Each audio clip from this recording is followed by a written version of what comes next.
Well, I don't know about all you, but I got a hankering for some Paranormal Portal. And I'm your host, Brent Thomas. Thank you all for joining us as we dive once again into the depths of the unknown, the unexplained, the weird and wonderful, the home of the paranormal, which is the portal. All right, welcome everybody.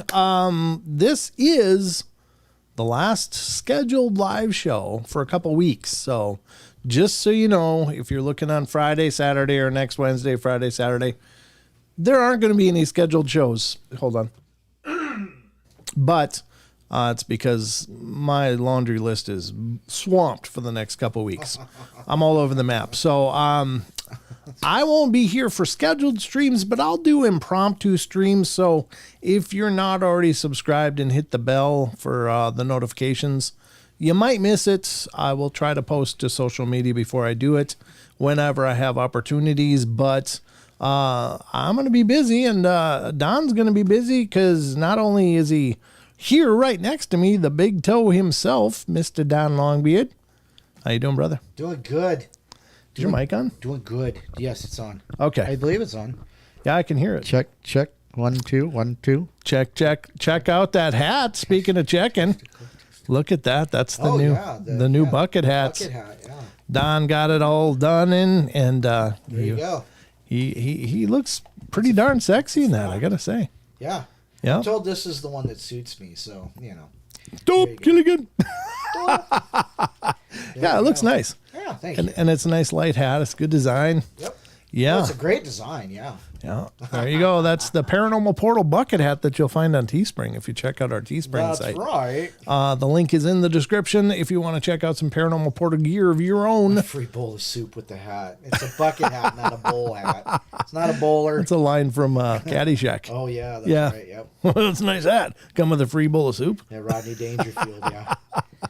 Yeah, absolutely. So, Don and I are going to be in Spokane Valley. Spokane Valley. Absolutely, because this weekend we are attending the Spokane Valley Sasquatch Roundup. I was going to show you the screen, but I'm not going to dig it up now because, honestly, it's just around the corner. If you don't already know about it, man, you've been missing out Yep. or not paying attention. You've not been paying attention because we've only mentioned it every freaking week. Yeah, every show, every live show for weeks and weeks and weeks. But yeah, that's going to be this coming Saturday.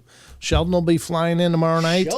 Sheldon Thomas will be with us. Absolutely. So it'll be, can you imagine this? It'll be Don, Sheldon, and myself left unsupervised.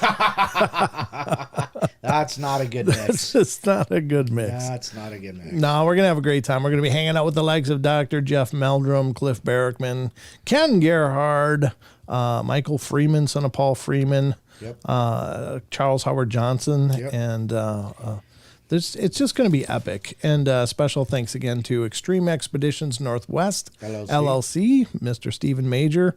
He is the one that has, I guess, spearheaded and made all of the connections happen for this to work out. I'm going to be emceeing the event. So again, that's happening in Spokane Valley, Washington State, which is right next to Spokane. And if you can be in the neighborhood, the general admission tickets are available at the door. VIPs are all sold out, so that unfortunately isn't an option. And we're actually going to be there. say hi to Wes. We're not going to see Wes, Jess. No. Oh yeah. Unless he surprises us. I thought he was in the. I thought she meant he was in the chat here, but no. I think she means when we go. Oh yeah, we're not going to see him there. No, it's a 1 day event. I don't think, as I understand it, Wes won't be making the journey, but he's always with us in spirit. Spokompton, yes, Elaine, that is correct. Spokompton. Spokanistan. Spokanistan. Yeah, it doesn't have the best of reputations. No, but. Good to see you all. Thank you all for joining us as we dive into this last scheduled show for the next couple weeks. But we have a lot, of course, to get to. We've got the news right around the corner. We've got the Discord question of the week, which is coming up pretty soon. And we're going to get into some more glitches in the Matrix, some cryptid reports, and just have a freaking ball doing it. Of course, the ghost radar is up. I forgot to turn on the ghost balls. There's one. And there is another one. There we go. Wow. So if they go off after they shut off, then that could be anomalous. Could be a ghost stopping in to say hello. Great timing. Boneho needs to go out. I don't know how quick Boneho is, but I'm ready to go now. Is Boneho back, or do we got to wait? No, it's good to see you all. Thank you all for coming in. We are, I guess, going to go check out some news. Don, anything going on with you right off the bat? No, nothing special. Nothing. Well, you're always special, Don. Well, there's nothing special going on with me other than being special. Other than being special. When you're already when everybody's super, nobody's super. That's true. That's what I understand. Or everybody's super. And you're all super in my book. Yeah. So we got that. I noticed there's a lot of green and blue in the chat room now. I know. Amazing. We had a lot of gifted memberships cooking last week. That was just amazing. Bad Boy came in and Batman dealt out a few himself. Wow. And man, they colored the room, man. They really did. They took markers to it and just highlighted everything. Yeah, with the green highlighter. So we got a lot of members now, which is wonderful. I hope we can save those members. Maybe you want to renew, and I am actually thinking about doing a members only show every week on like a Monday for an hour. So you are super duper. Oh, thank you, Eliza. Yeah. That's very sweet. That's nice. Thank you so much. More of this and that says I need to turn down the brightness on my TV. You're both so special. Wow. Wow. How you do go on. I do take bribes for what I don't know, but I'll take bribes. I don't know what I can help you with. There's no limit to Don's debauchery after all. It's all for sale. Don't spit on your computer, Don. Yeah, no, that was too expensive to spit on. Yeah, no kidding. Next to my car, that's probably the most expensive thing I own. Yeah, I know. All right, folks. So I guess that's kind of the laundry right up front. Nothing left but to get to some news. What do you think, Don? I think we should check out some news. Some the news. Some the news. It's time for the news. Bum, bum. Hey, do you know why the coyote crossed the road? No, I don't. Don, why? Free chicken. That's funny. This has become your thing, hasn't it? Don's always telling jokes during the news intro. It's always fun. Either that or I could just brown chicken, brown cow. Nobody wants to hear me sing, though. You know, I was making remarks about that. Every time I hear the news theme now, I still hear that in my head. It's just totally programmed into my skull. It's pretty crazy, dude. I'm glad to have made an impression. Dude, like a dent right in my forehead. The impressions you leave. Squatch leaves prints. Don leaves dents in my cranium. Prints and dents. Yeah. It's like Step Brothers. Yeah. Oh, no doubt. Yeah. All right. So, ladies and gentlemen, we are going to dive into some news. This is the news desk. Looks just like the other desk, but let's just use the power of imagination. What is the sexiest animal in the barnyard? Mr. Smoking Guns Fab Shop. Sorry. Can't wait to get the punchline to this one. Make sure it's family friendly before you read it. Probably not. I'm just saying. We do try to have a family show as much as possible here. Brown chickens, brown cow, of course. Yeah, of course. There you go. All right. Well, I'm glad we stuck around for that. I know I'm better because of it. So, all right. So, ladies and gentlemen, why does it look so blue on your screen, doesn't it? Because I'm so blue. No, I mean, do you see that though? Like, yeah, it does. It does. The sign looks like it's like glowing. Yeah. Really glowing on your screen. It's the exposures, I guess. But anyway, we're going to get to the news now, and you'll see all the effort and time I put into curating news of the wonderful and weird for your enjoyment. So Mostly just weird. yeah. Well, here you go. It's usually pretty weird. But some of it's actually, sciencey and stuff, but not tonight, I don't think. I don't think I pulled up any sciencey stuff tonight. Let's close that. All right, so the first news article tonight up on the roster of fun is coming from unexplained-mysteries.com. Again, wonderful site. Please support what they're doing. I love this site. They do it like no other. There's a lot of great sites out there. Actually, I have an article from Sasquatch Chronicles blog to read on the news tonight, too. So remind me, Don. Wow, before I the close news now, huh? Well, no, he just had an article up there that wasn't really Sasquatchy, but it was really interesting. I was like, oh, that's really cool.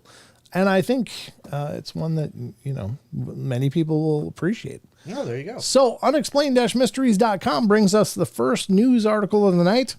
Has another English king been found beneath a car park? I wonder if they're going to find Jimmy Hoffa under a car park soon. Over there, probably. Wherever. Yeah, I don't know. It's possible. Jeez. But it's like they just paved over all their history. Yeah. Put up a parking lot. Exactly. Isn't that a song? Yep. So let's see what it says. This is from the 13th. The woman who found Richard III's remains beneath a car park may have found Henry I's remains beneath another car park. Oh my gosh. Back in 2012, historian and researcher Philippa Langley and colleagues at the Richard III Society announced that they were going to search for the remains of the long-lost and much-maligned king beneath a car park that was built on top of the site at which Greyfriars Church once stood. Incredibly, a skeleton discovered within the very first trench of the excavation turned out to be the remains of Richard III himself, solving the mystery of his whereabouts once and for all. Fast forward to the present, and now Langley believes that she has discovered the final resting place of King Henry I, one of Richard III's predecessors. Just like before, she believed that his remains are located beneath the car park, this time one that happens to be situated outside Reading Prison. Wow. Oh, I was in Reading when I was over there in 96. In prison?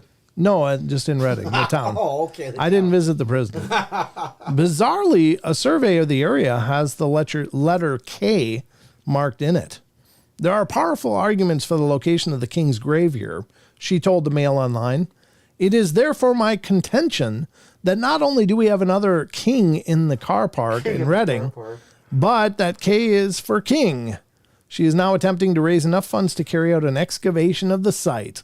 Whether or not she will succeed in finding 2 car park kings in a row remains to be seen. Well, there you go. I guess talk about paving over your history. Right. There you go. Quite literally, people were getting, bitching about their parking spots. Right. Right on top of the remains of one of the monarchy. So there you go. I think that's news. Jeez. Interesting, though, right? Well, yeah, this is what tax dollars do, right? They do. They fund all kinds of fun. They fund the fun. All right, let's get to the next one up. Here's kind of an interesting one because, I think we all saw Jurassic Park, the movie, and went, whoa, geez, that'd be kind of cool, but it's kind of scary and probably a bad idea. Yeah, really bad idea. But let's see what this article says because... Talk about chaos theory. Yeah, exactly. From unexplained-mysteries.com comes 30 years on, how close are we to a real-life Jurassic Park? I think they're working on the woolly mammoth right now, aren't they? Well, yeah, Josh Gates was on site when they found a bunch of those in the permafrost in Russia, like Siberia. Oh, Siberia. Yeah, sure. they were pulling massive bones of woolly mammoths out of there, and sure. They found I think it was just a baby right. mammoth, and they found it pretty much intact. Oh, wow. So yeah. Okay, 3 decades on from the iconic movie, are we actually any closer to bringing the dinosaurs back to life? Released back in 1993 and based on the book by Michael Crichton, Steven Spielberg's iconic movie about an island visitor park filled with actual live dinosaurs has assuredly stood the test of time as one of the best films ever made. But 30 years on from its release, are we any closer to bringing dinosaurs back to life? In the movie, scientists were able to clone dinosaurs by retrieving their DNA from the blood stored within a prehistoric mosquito trapped in amber, then combining it with the DNA of modern frogs. An African frog, specifically. Ah, okay. In reality, while it is certainly possible to find insects trapped in amber, from the time of the dinosaurs, nobody's ever been able to retrieve DNA from them. When we look at insects in amber, what we tend to find is the outside of the insect, that kind of chitinous husk or crunchy bit, if you like, of the insect is preserved, but the inside stuff isn't. That's the best way to have your crickets, by the way. Yes. I love the crunchy chitinous shell. Dr. Susie Madment of London's Natural History Museum told FL Science. So there isn't any blood found within those, and even if there was, however, filling in the missing parts of the frog DNA or even bird DNA wouldn't work either, because we would need to know the entire genome to know what's missing. Sadly, then, it doesn't look as though we'll be seeing real-life Jurassic Park anytime soon. I would think there would also be a problem just due to the fact that if you were, just let's say you could, somehow bring an actual dinosaur back to life, the environment that they lived in was so different, as far as gases. There was so much more oxygen in the air back in these ancient times than there is now. So I don't know if they would just be like, and die. If you could bring one back, could it survive with the amount of oxygen that we have in our atmosphere, or would it need a specific kind of surrounding? Well, which is the largest whale? Is it the blue whale, the sperm whale, or the humpback? I think it's blue whale, yeah. So, they're pretty darn big. They're like 70, 80 feet, right? Oh, sure. So, I mean, we do have organisms that... Right, but we're talking about things that are like... But those are mammals versus these, I don't know what these would be, reptiles or... Well... Thunder lizards, but... Thunder lizards. Wasn't that what dinosaur means, thunder lizard? Something like that, yeah. But even just something that big, just with that lung capacity or that circulatory system, they would need that oxygen-rich air. You'd think, to keep them, moving. I mean, that's how they developed, was in that kind of environment. So megaflora, megafauna, mega amounts of oxygena. just priceless. Every week. No, we get something stupid comes out of Don's mouth every week. You're the gift that keeps on giving, Don. Well, you keep giving me a microphone, you keep asking for it. So there you go. That's true. This is absolutely unrehearsed and unscripted, ladies and gentlemen. Terrible. You're getting it right from our frontal lobes. Terrible I guess. Lizard. Some of it's backal lobes too, but Oh, okay. Terrible lizard. Okay. All right. Well, whatever they are absolutely frightening. And I don't think reinventing them is probably in our best interest. Not that I think they'd suddenly take over the world or anything. No, thanks, Eric. What did Eric say? They misinterpreted the word dinosaur. It means creature with long beard. That would be a goat. Yeah. Wait, goat. I am a goat. You're the goat, Don. The goat. Just the goat. All right, just so. A zygote. All right, let's get to the next one. Here's some allegedly cursed movies, Don. Oh. I don't know. Yep. Apparently, there's movies that are cursed. Yeah, I've heard that. Yeah, I've heard this scuttlebutt before too, and I think it's all about if you believe something's cursed, it's cursed. If you don't believe something's cursed, it might not have much effect on you. But anyway, Mysteries Revisited: 3 notoriously cursed horror movies, and this is from the 12th. Some of the world's most how long is this? Not too bad. Some of the world's most notoriously creepy movies continue to disturb and intrigue long after the credits rolled. Sometimes the most disturbing things about a movie happened off screen rather than on camera. Mm-hmm. Poltergeist 1, 2, and 3 from 1982 to 88, directed by Tobe Hooper and produced by Steven Spielberg, the original Poltergeist told the terrifying tale of a family who became besieged by a malicious haunting that culminated in their youngest daughter being pulled through a portal to the other side. Tragedy would notoriously follow the cast and crew, however, with Dominic Dunn, who played Dana, being murdered by her abusive ex-boyfriend, Julianne Beck, who played Kane, dying of stomach cancer, Will Sampson, who played Taylor, dying of surgery complications, and perhaps the most tragically of all, the film series' young protagonist, Heather O'Rourke, dying of septic shock. Right. So, yeah, I mean, that's not a good track record, but I don't know. How many people are attached to a movie? I mean, it's got to be hundreds, right? Right. Oh, yeah. I mean, there's got to be at least 100, 150. Yeah. I mean, I guess if you looked at any movie and with a long enough time, sure, you'd see all these body counts that follow, but I think some of that's just, hey, people don't last forever. Right. Next up is The Exorcist, 1973.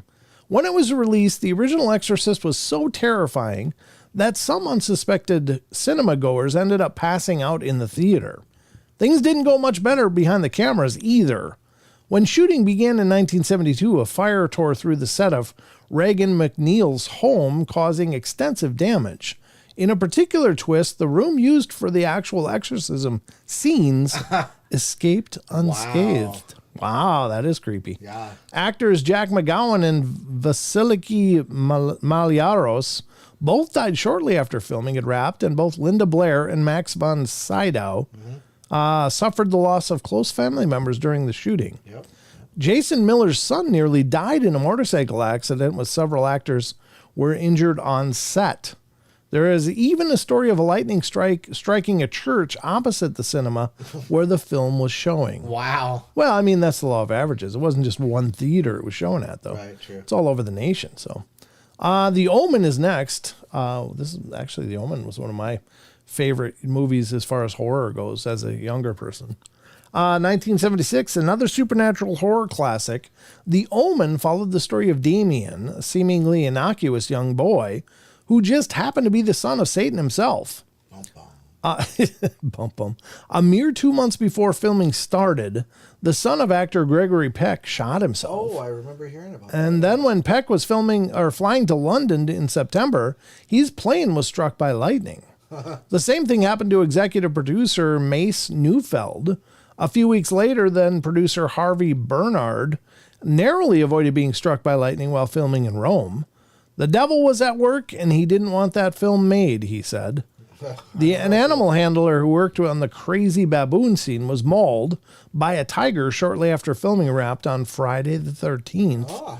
Special effects artist John Richardson was involved in a car accident While he escaped with his life, his passenger assistant, Liz Moore, was decapitated in a manner very similar to a scene in the movie that Richardson himself had worked on. Wow. To cap it all off, a plane that was chartered by the film before being switched at the last minute went down a short time after taking off, resulting in the deaths of everyone on board. Wow. Wow, that's a good last-minute change.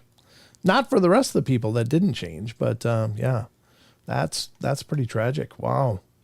So, is it possible movies could be cursed? Well, sure, I guess. Yeah. I mean, curse is a curse is a curse. So, but yeah, terrifying. This is cursed. Daddy's cursed. Everything's cursed. Everything is cursed. All right, let's get to the next one. Here's apparently a whistleblower news piece. Not one I'd heard of, but it might be some of the takeoff of the FBI guy that has come forward and claimed that recovered craft from crash sites and stuff. But this is whistleblower crashed UFO distorted space and time. Is that Michael Schellenberger? I don't know. Let's see. Oh, David Grush. Okay. Right. A lawyer who yeah. a lawyer who spoke to whistleblower David Grush, let me do this, has revealed details about one of the objects recovered by the US government. Last week, Grush, who previously worked with the National Geospatial Intelligence Agency and held top-level clearance at the Unidentified Aerial Phenomena Task Force, made the startling claim that the U.S. government had long been in possession of intact and partially intact vehicles of non-human origin, sparking a renewed interest in full UFO disclosure. yes. Now Daniel Sheehan, a lawyer who had been working to bring whistleblowers and other witnesses to Congress in an effort to expose the U.S. government's involvement with UFOs and alien visitors, has revealed details of an object that Grush claimed had distorted space and time. They tried to hook a bulldozer to pull it out, he told Mail Online, and it pulled out a shape like a pie slice, almost like it was part of the way it was constructed. When it came loose a couple feet, they stopped immediately. They didn't want to destroy the integrity of the machine. They had a guy go into it. He got in there, and it was so big as a football stadium. It was freaking him out and started making him feel nauseous. He was so disoriented because it was so gigantic inside. Sounds like the TARDIS.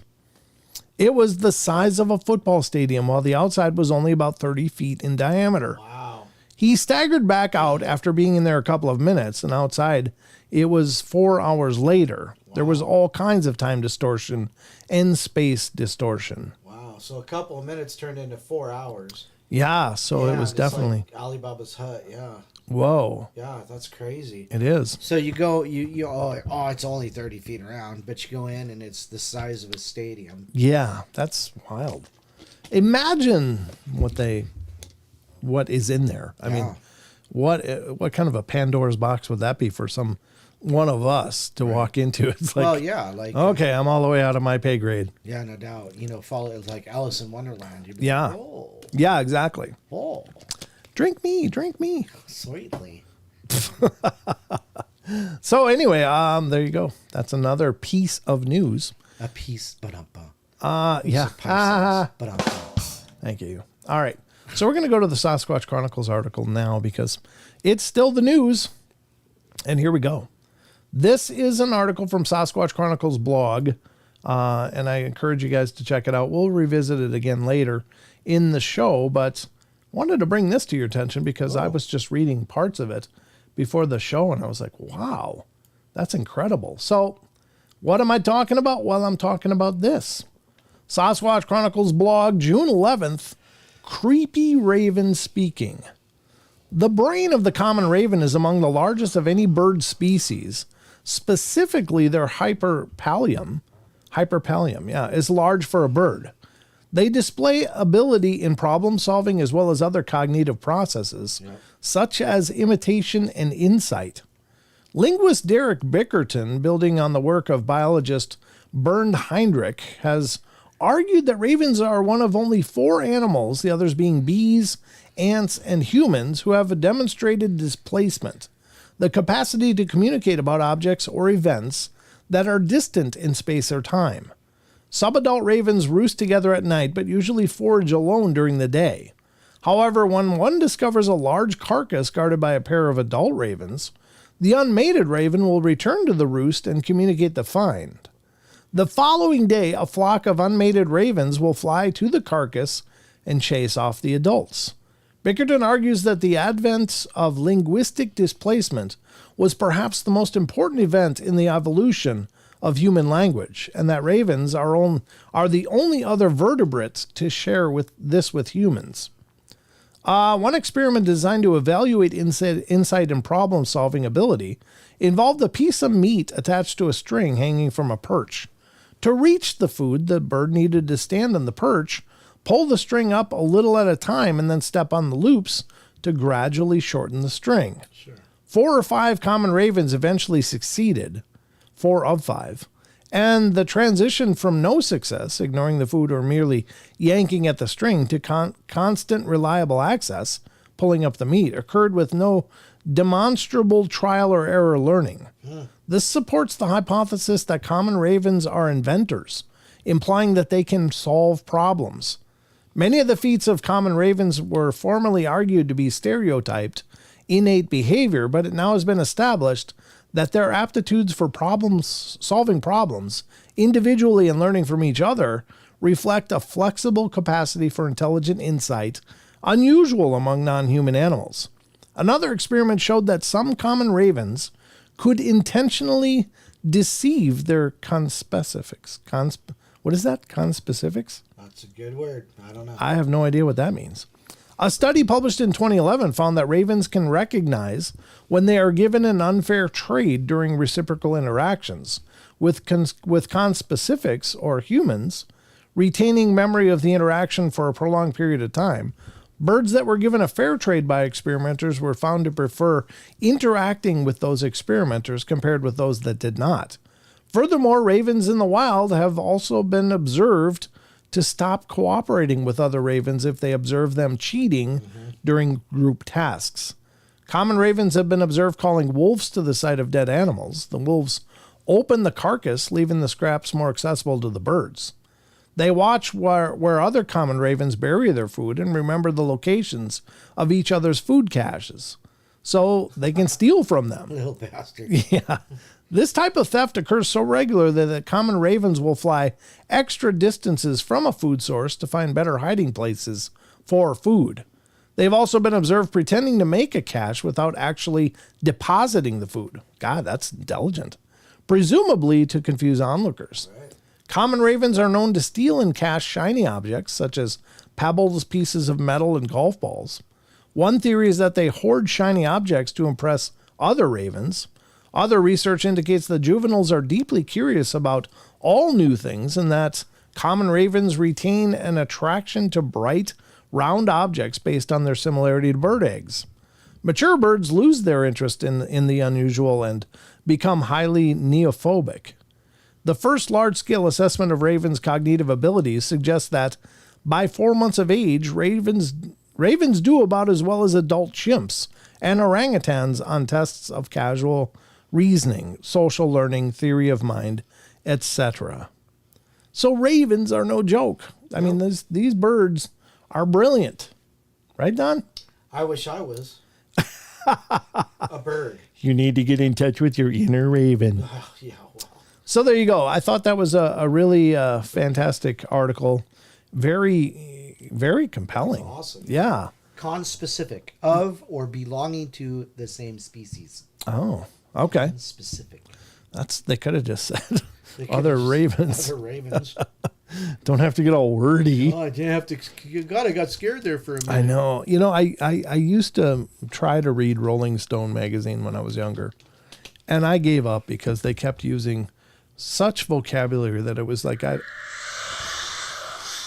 two of them done. Right there. Yep. Right up here. I spent more time looking up the words than actually reading the article. I was like, are you kidding me? This is ridiculous. Right. So I quit reading it because it was like, yeah, I could have broadened my vocabulary, but I just wanted to hear about, what Eddie Van Halen had to say or something, or David Gilmour or somebody. But yeah, it was just, let's flex my vocabulary on written form. You know, that was that time period was. That's what they did during that time period. Is they just kind of flexed a lot with their vocabularies and grammar and such. I know, it was just ridiculous. Like, whatever, just get to the point. Like conspecifics, really? I mean, what's that all about, Don? All right. Well, that's going to wrap up the news, ladies and gentlemen. So let's get back to the rest of the show. Let's get into the Discord. Discord question of the week. Coming up.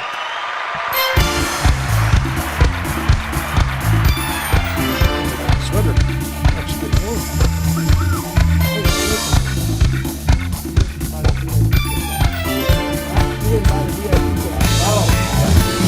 I was just wondering when you got your beers.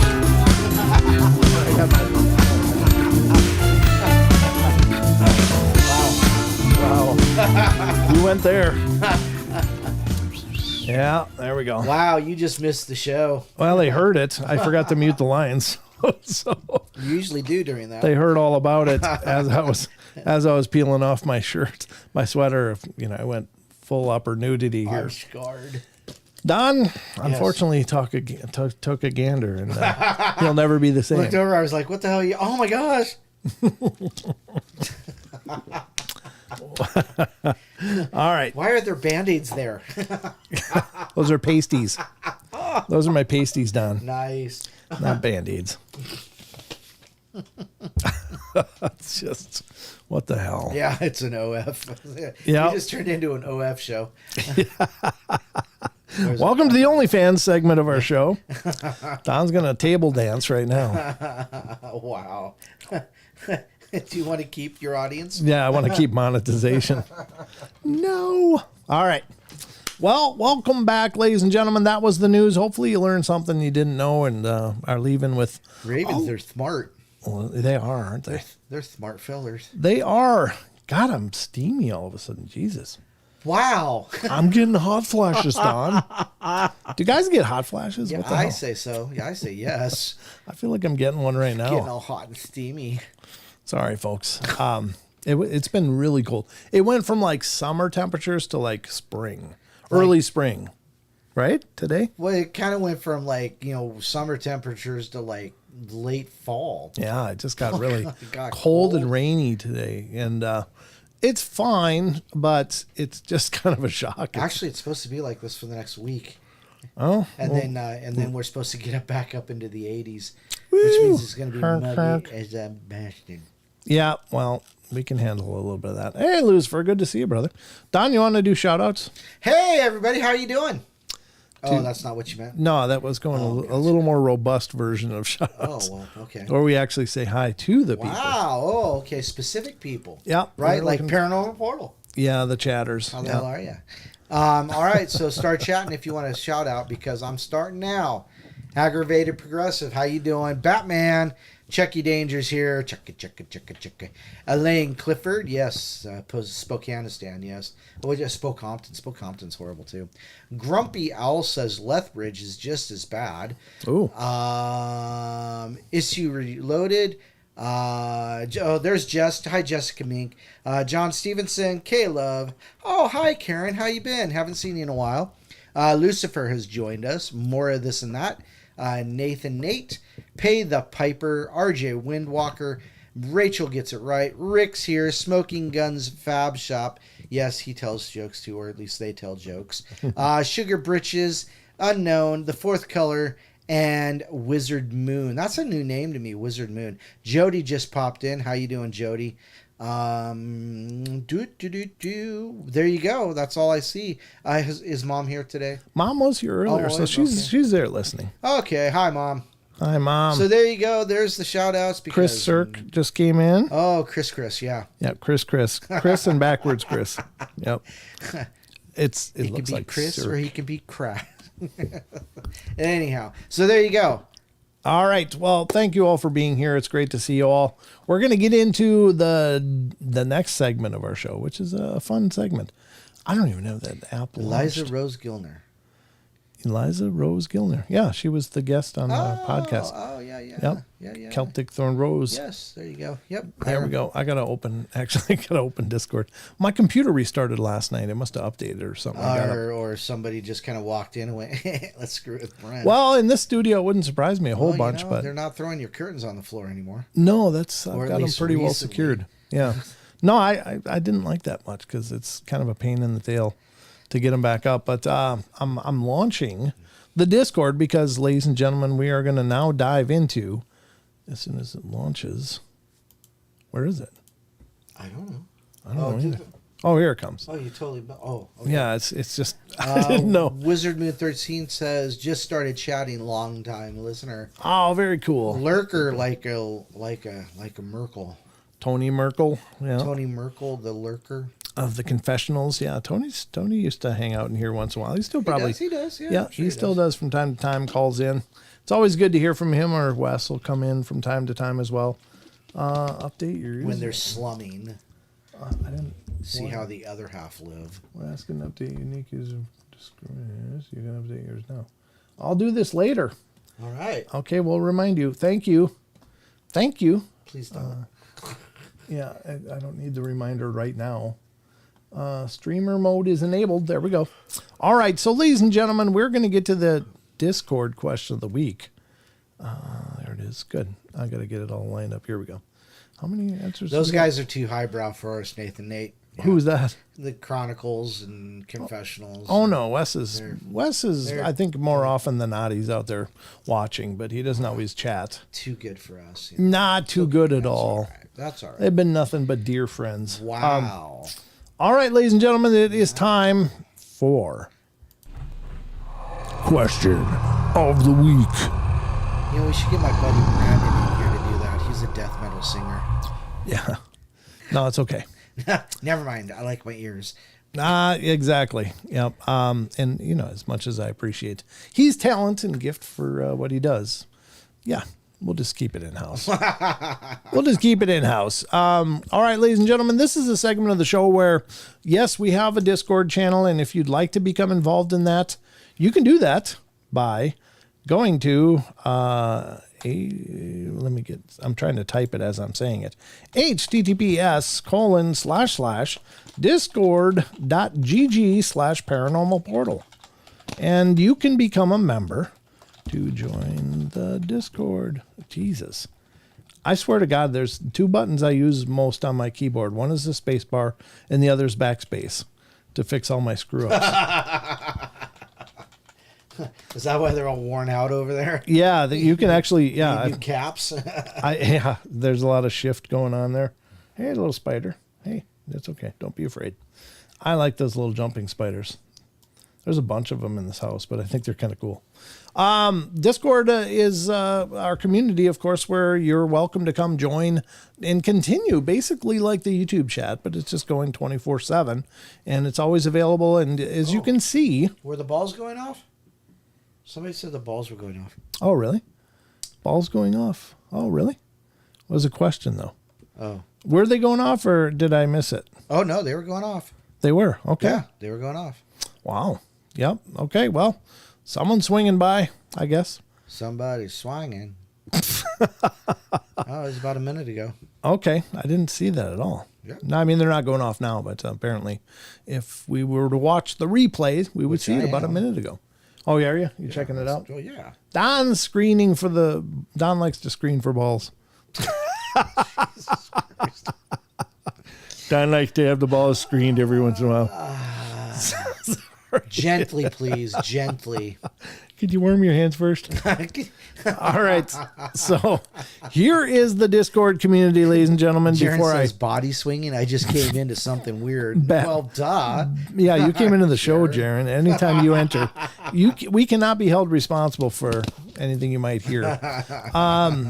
Here's the Discord community, as you can see. And where's my balls, Brent? Well, unfortunately, I'm kind of sitting on one of them. So if you want a news flash, You call that a frog bite. that's about it. Yeah. You call it a what? I call that a frog bite. A frog bite? Yeah. Jesus. Never heard that before. Hey, keep your nunks to your shelf. Yeah, that's the problem with aging is Reminds me of Big Daddy. Do you remember the movie Big Daddy? Yes, I do. All right. So this is the Discord, ladies and gentlemen. Before we go all the way down the gutter, let's stop it there. We're going to apply the Don brake. It's like a Jake brake in a truck, except it's the Don brake. This is the Discord, as you see on your screen over here on the left after you join. These are all the threads of different discussions you can take part in. When you first join, you'll be in the general chat area, and that's what you'll see. Oh, someone came in. Pip Paranormal JJ just came in. Sweet, hi. As of that's PIP. Isn't that anyway? Jody and Stacy. Jody. Oh, is it? Okay. I think so. All right. Well, there you go. Private Eye Paranormal. There is now dual. Both of them are here. But as you can see on the left-hand side, there's Bigfoot, Dogman, Ghost, UFO, Extraterrestrial Encounters, Cryptids, music, which is really cool. I like the music thread because I've been introduced some great songs through those posts. Strange Phenomena, Paranormal Library, and Paranormal Movies. And also up here, if you're looking for a place to post your wares, if you are a creator of any kind, you can go to the Paranormal Marketplace. And up here, of course, we got our Teespring link, so you can check out all the Paranormal Portal offerings. Crystals and jewelry, we got Love Rocks Company is up in here, and she does some beautiful work. I'm wearing one of their necklaces right now. Oh, nice. That they sent to me. Thank you guys so much for that. And in miscellaneous, we've got a few. Opal Demetria does this AI art. Oh, yeah. And she's got some beautiful pieces up in here, as well as I got to go up to the top because, yeah, she's got a bunch of stuff posted here. Shepherdess does these custom rosaries, and they're absolutely beautiful. So there's lots of stuff to check out. I just think if any of you out there are part of our Discord community and you do create things that you want to make available to the community if they're interested, feel free to post the stuff in there. I'm absolutely thrilled that you use the Discord to help yourselves out as well. So if you are the creator of any wares or crafts or whatever, feel free to post in there. And was that Deb? I think K-Love posted. Oh, yeah. Yeah. K-Love posted. Yeah. That's cool. She posted for Deb's personal reading page. Nice. Purple Mystic Readings by Deb, our very own Deborah Varner. Thank you, K-Love, for posting that. That's awesome. And Deb does private readings, so she's available to reach out to and see if she can help you out, if anything like that. So what is this? This is more of this, more of that. 3x3-inch handmade ceramic medallions of everyone's favorite cryptid. Nice. $20 each. Very cool. Wow, those are beautiful. Yeah, those are awesome. So there's lots of stuff in here to check out, ladies and gentlemen, if you're interested. That's a guitar pick. Who's doing these? One-of-a-kind guitar pick case that glows in the dark. Can be used as a pendant or charm as well. Very nice. That's so cool. Very, very creative. Wonderful stuff, guys. Thank you so much. I'm really glad you guys are utilizing this and posting stuff up there, so check it out. Maybe you'll see something you like and you want to help each other out. My God. There you go. Support each other. Yeah, exactly. That's what the community is about. Right. It's of course, you guys have been amazingly supportive to us, and this is an opportunity for us to give you a forum to get support for yourself if you are a creator of some kind. So anyway, we're here for the Discord question of the week, and that is this. Are you ready to read, Don, or do you want me to read it? No, I am good to go. So, question of the week for Wednesday. Several people have experienced time or space anomalies that seem to demonstrate that our reality isn't as concrete as we're led to believe. Such as explained in the latest podcast regarding the Bermuda Triangle. While some hypothesize that our world experience these gateways naturally as some energetic or dimensional shortcut, others suggest that these could be guided by an intelligence. Do you believe these encounters are real, or do you believe these encounters are, one, real and potentially legitimate, and two, do you think they're natural anomalies in space and time fabric, or do you believe they're created by an intelligence outside of our understanding? Which is a great question because you can always go, well, fourth dimension creatures. So there you go. So Terrence says, one, they're real. Sam Squatch. Sam Squatch trails disappear in fresh snow. 2, perhaps both. Very good point. Yep. There you go. Yep. Yeah, like walking through a doorway. Yeah, exactly. A portal, yeah. Yep. Opal Demetrius says, it sounds real. I know clouds can be strange from experience, although nothing like Mr. Gurnon's experience. I've heard, she obviously listened to it. I've heard electrical static type sounds coming from some clouds at the medicine wheel or spirit mound. Nice. Oh. I almost touched it too, but changed my mind at the last second. That's actually probably a good choice. I wonder what could have happened if I did, since listening to the recent show. What he experienced might have been sentient itself. Yes. Maybe that area, maybe in that area somewhere underwater, there's a similar to the. Oh, now I know what you meant by the spider creature. Okay, because I wasn't getting it. Maybe in the area somewhere underwater, there's an area similar to that medicine wheel or spirit mound, and they are ancient. Maybe it wasn't always underwater. Ooh, good point. I don't know. I actually just thinking this up on the spot. Right. This has got me thinking though. The electrical static noise I heard sounded like if you were to ruffle up a plastic grocery bag. By the way. Interesting. Yeah, no doubt.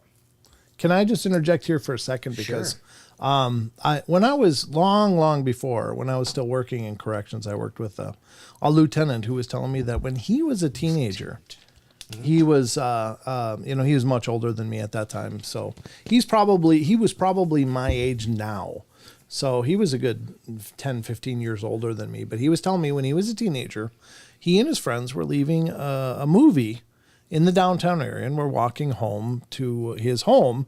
And as they walked through the park in the town I lived in, they all saw this object go right overhead. Almost exactly quiet, except they heard one sound. And he described it the exact same way. If you took a plastic bag and you were just ruffling it, Right. that was the only sound that they were able to hear, and the entire night was just dead quiet. Yeah. And that stuck with me. So when you said that, I was like, wow, maybe you were at a point where something was happening, but maybe it was cloaked or hidden from your eyes. But maybe there was something right overhead or something. You never know. Yeah. Wow. Yeah. So what you mentioned in that episode when you were talking to him, the clown from Pennywise, who actually, as everybody knows, wasn't really a clown. Right. So yeah, that was interesting. I didn't put it together until just now. Of course, I listened to it like 4,000 times over and over again. I kind of lose interest at some point. It's just, what do you say? What? Oh no, I got to go back and redo that. Yeah, you're listening more for audio cues. Production quality Yeah. than entertainment reasons. Sure. Chucky Danger says, so in direct reference to the episode, I immediately think about the 4chan whistleblower and the information they tried to provide. They talked about a mothership type craft that hangs out in the Bermuda Triangle. I believe it was called the MCU. Not the Marvel. Not the Marvel universe. Mobile construction unit.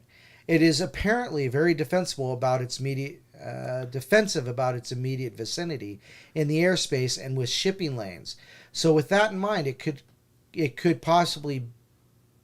be possible that the ship is the reason for the portals opening and closing. Teleport that threat 80 miles away, and it's no longer a problem. Good point. Interesting idea. With regards to the same phenomena happening over that one particular area in the Everglades, I think that area should be definitely mapped out with LiDAR to see if there isn't a sunken pyramid or a star fort underneath the surface. Interesting, yeah. It could be responsible for the anomalous energies above any potential structure. Sure. With the disappearing ships in the area and the theory that the gases escaping the ocean floor could cause a rapid sinking event, yes, could very well be plausible. If that giant mothership is at the bottom of the ocean, dislodges itself to move towards a more distant position from the ship, that could cause gases in the seafloor to rapidly be shifted loose and cause a rapid sinking phenomena. I've seen a lab recreation of this effect, and it does seem plausible. Interesting. Well, here's just the basic idea. So think about the Titanic going down, right? So the Titanic, it breaks off, and the butt end shears off and goes underwater, and then it tips straight up and then it sinks. That's what that sinking event is. What it is, it's like when you're driving behind a semi, and the wind shear is sucking you in. Sure. It's just that displacement, that instant displacement, and it's pulling everything down with it. Very, very interesting. Yep. Caleb says, my answer: 1, yes, I believe they're real and all over. 2, yes, I believe some are natural from the Earth's energy and magnetic power, along with the planet's alignment cycles. I also think it can be created by some out there secretly. Oh, yeah, absolutely. Yep. Celtic Thorned Rose, I absolutely think it's real. Time is not a linear thing, and I feel it can absolutely have gateways you could walk into and out of again. I know they are definitely natural, but I can see it being understood and then manipulated for good or ill. Yes, yeah, absolutely. Could you imagine if your best enemy was like able to screw with you like that? Like, I was there. It was just jerk off over here. It was just flipping a switch. Yeah. Watch this. Turning the dial. Hey, watch this, guys. Hold my beer. Watch this. We'll turn him into the Philadelphia Project. Yeah. Karen. Hi, Karen. Yeah, she was typing this. She just typed this in. Excellent. Nice to catch up. Honestly, I don't have a clue. Wasn't the Philadelphia experiment something along those lines? I have to say I believe it's real that there are opening and portals, whatever you want to call it, can occur naturally. I'm probably making no sense. No, it's perfect absolute sense. Yeah, absolutely. I mean, that's the beauty of this, is that there isn't any right or wrong answers. It's just us throwing ideas at it. So I was just kind of curious what you guys thought, because it was definitely a play off of the latest podcast episode, but it just got me to thinking. And in the interview with Bruce, I was just like, is it just me, or is this phenomena kind of ebbing and falling? And it's like it becomes active and you hear a lot about it and then nothing at all. Like during the 70s, it was all the rage talking about the Bermuda Triangle. Right, yeah. And now it's kind of just fallen into obscurity, and maybe it's not entirely active. Maybe it's only active in cycles. It's hard to say. Yeah, maybe. But his account is nothing short of incredible. I mean, and his story that you heard him share on the podcast is one that's been, I mean, he's been a guest on over 60 documentaries on the Bermuda Triangle, as well as co-authoring and authoring 4 books on the subject. So, and the work he's doing, I think is brilliant. It was just a real honor to have him on the show and to talk with him. Mm-hmm. But I wanted to hear what you guys thought about the phenomena such as this, because I don't believe it's isolated to the Bermuda Triangle either. Right. There's certainly other triangles all over the place. Right. I mean, there's a Devil's Triangle. There's a Dragon's Triangle. Somebody was saying in the comments on when Wes shared it on Sasquatch Chronicles, he did, and it appears to be absolutely on the exact opposite side of the Earth, right, from the Bermuda Triangle, as if there's a line going straight through. And I didn't know anything about that one, but it just stands to reason. Is it a function of reality, more of the mechanics of reality that we don't understand? Is it artificial? Could that be a spaceport where maybe the ETs fly home? Like it just has, whenever something flies into it, the gateway opens and boom, they shoot off into the stars. Who knows? Right. If it's a wormhole machine of some kind, it's anybody's guess. But very, very interesting stuff and incredibly thought-provoking. So I really just wanted to hear where you guys were at with this. Huh. So, I mean, yeah, it was just really cool to talk to Bruce. He's just a very, very interesting guy. And I can tell I'm going to have to talk to him more because there's so much more he had to say.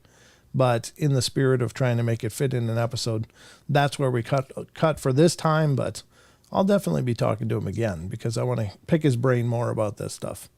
Very interesting. So thank you to everybody that weighed in. It was a little less amount of responses, but this isn't about quantity. It's about the quality. And the responses you guys offered were brilliant. And thank you so much. Right, Don? Yes, sir. Yes, sir. Are you Googling? Yeah. Oh. I have a question about the Black Knight satellite. Oh, okay. So I wonder where If it's located above there. yeah. Wouldn't that be something? Jeez. Yeah, it doesn't really talk about its position in space relative to the Earth. No, that doesn't surprise me a whole bunch. But, ladies and gentlemen, this has been the Discord question of the week.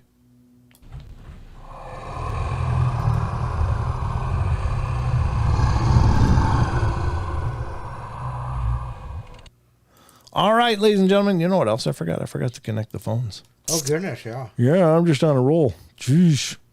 Sheesh. All right, let me do that quick so that in case anybody should try to call in, that I'll actually know that and can answer it. So here we go. This is it. Yeah, 70923. There we go. All right. So the phone lines are being connected now. If any of you would like to call in with something paranormal of your own to share, we'd certainly love to hear from you. Or just a thought that you'd like to add. Yeah, if you have any more thoughts to add to that, by all means, feel free. The phone lines are open. So, that was that. Okay, Don. Yes, sir. We made it through the news. We made it through the Discord question of the week. It must be Cryptic Corner. Not yet. Not yet. Not yet. What are your thoughts on the recent UFO disclosure? I don't know. It's really interesting. I find that the whistleblower coming forward is incredibly interesting. I don't think it's news to many of us that, the government is collecting ships, but it's neat to have somebody that was on the inside saying those same things, because it was so easy.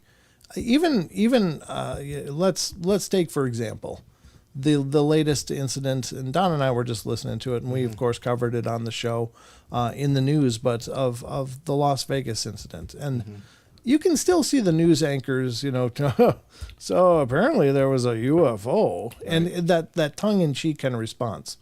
And I think that is condescending as hell. Yes. I think it's rude as hell, because people are having very real experiments. It's the hubris of the humankind. Yeah, it's just this arrogance, like, I guess we got to go add this fluff piece now. And it's like, people are having very real experiences, and it's really nice that finally some of the official channels are opening up, and people are having to take a hard look at the possibility of this.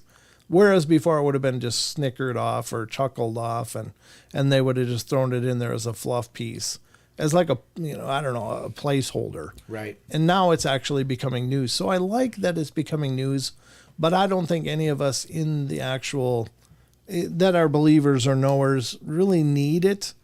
But it's at least nice that it's being taken more seriously, because it's not just a joke. It's not just a punchline. It is a very real phenomena that many people are experiencing. And it's nice that at least now they're not being just dismissed outright. That there are growing numbers of people that are willing to look at that with more intense scrutiny than to just be like, weirdy over there saw a star moving.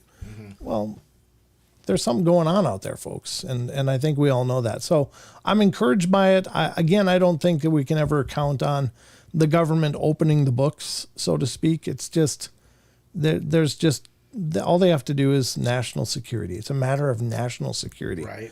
And they can rubber stamp that. Just put it away. Yeah. And put it back under lock and key for another generation or so, and then they'll just do the same thing again. So I don't know. I mean, I'm not holding my breath for that, but yeah, I am encouraged that there is some information coming out and more people willing to bring that information out. Right. Because I do think people have a right to know. And I think Tracy Bennett says the family in Vegas moved. I don't blame them. Just got the hell out. Here's the interesting thing about the Vegas thing is that, and Don and I were again talking about it before the show, is that they released the body cam of the police officer asking around, of him talking to the people and hearing what they saw. And then it cuts to when he's leaving, like, if you guys see it again, don't call us. This is your problem. Which is... Deal with it yourself, yeah. Which you can hardly blame him. But what they didn't show and what wasn't released was when the officer was looking at this site where this landing happened, where these creatures were observed.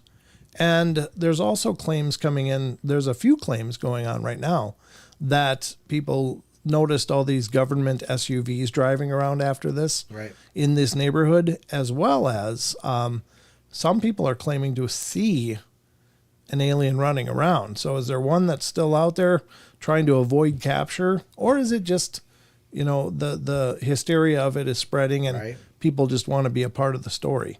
So it might be legit, it might not be, but the interesting thing is that there's still a very tight grip on the information coming out, and they didn't release the body cam part of that. Right.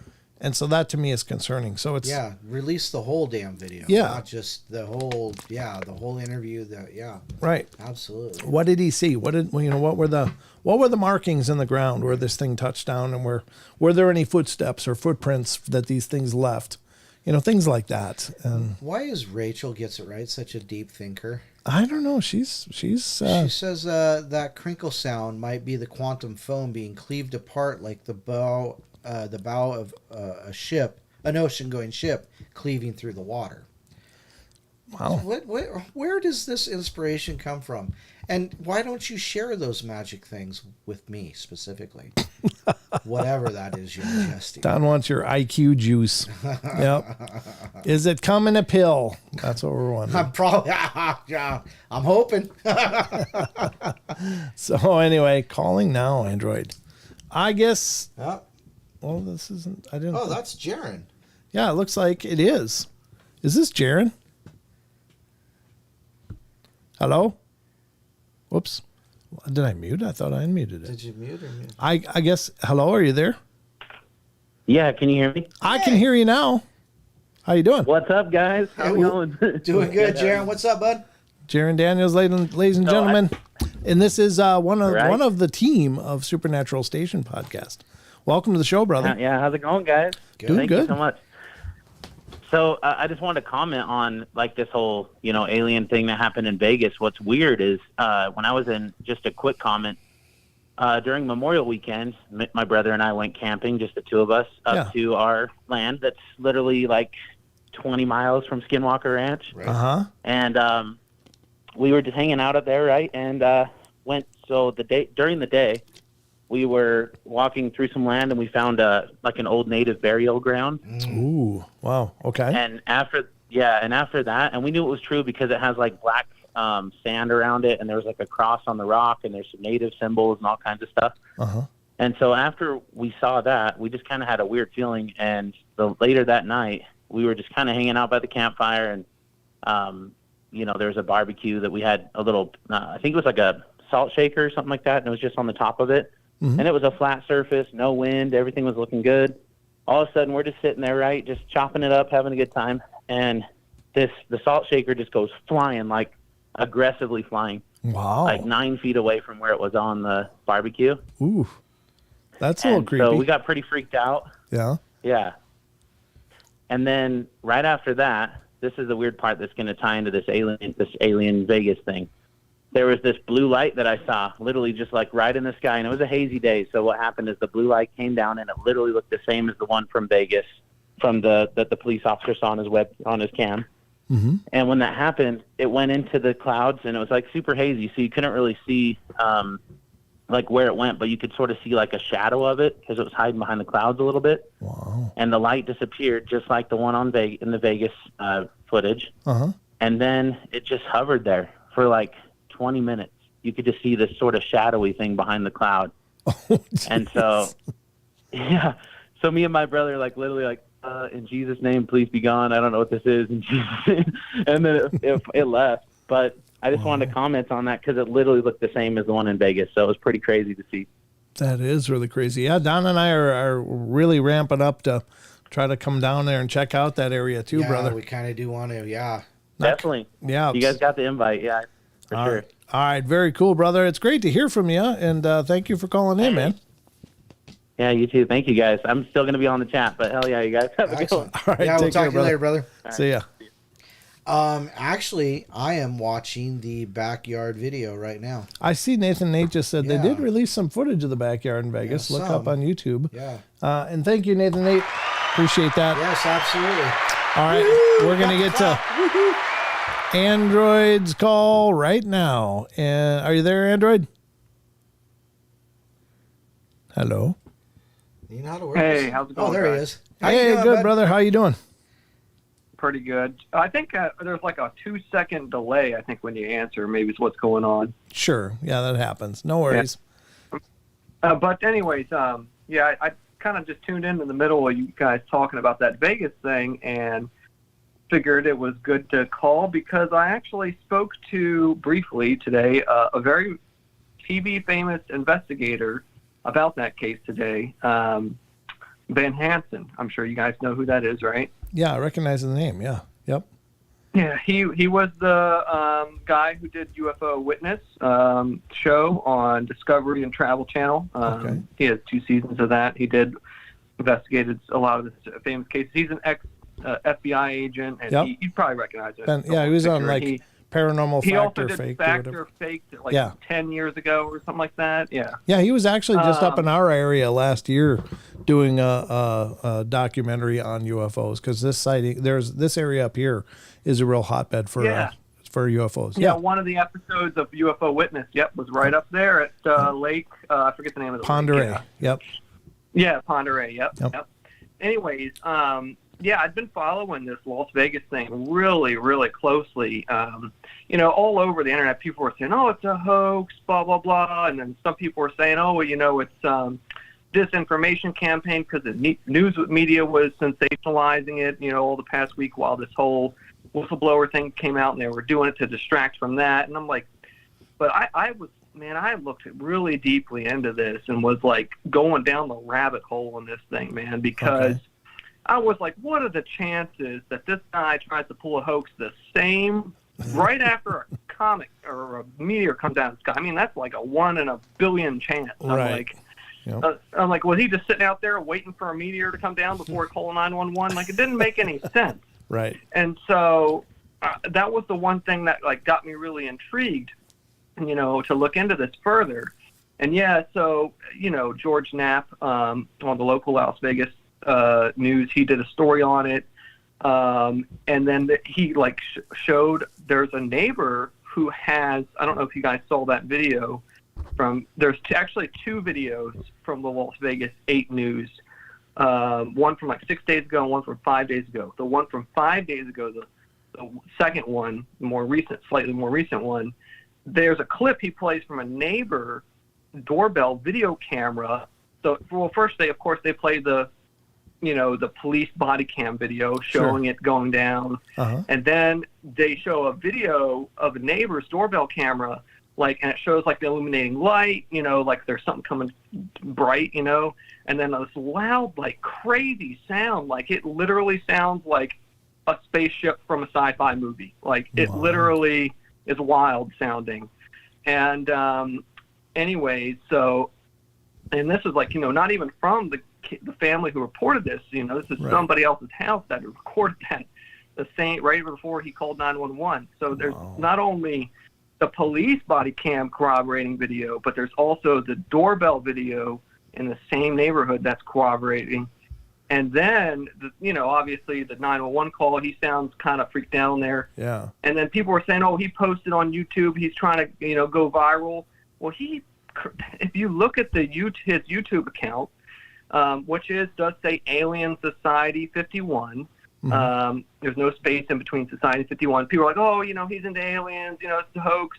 But if you go to the About section, it shows that account was created June 8th, which is after it was on the news. Right. And so I was like, that doesn't make any sense for him to be doing this viral hoax after it was already all over the news. Right. So, that didn't add up. And then so I watched his video going through the whole thing, and he has a video of him and his family like look in the backyard. He ran in and told his parents after it happened. Basically what happened was he was standing out back working on his car in the backyard. They have a bunch of cars. I'm guessing they might have a construction business or auto mechanic business or something, because they had a lot of stuff back there. Sure. And he said there was a bright light, and then all of a sudden a loud sound and a shock wave in the air. Mm. And he turned around and he saw in the corner of the yard that there was this craft and 2 tall beings, and he said it was blurry. He said, but my vision wasn't blurry. It was just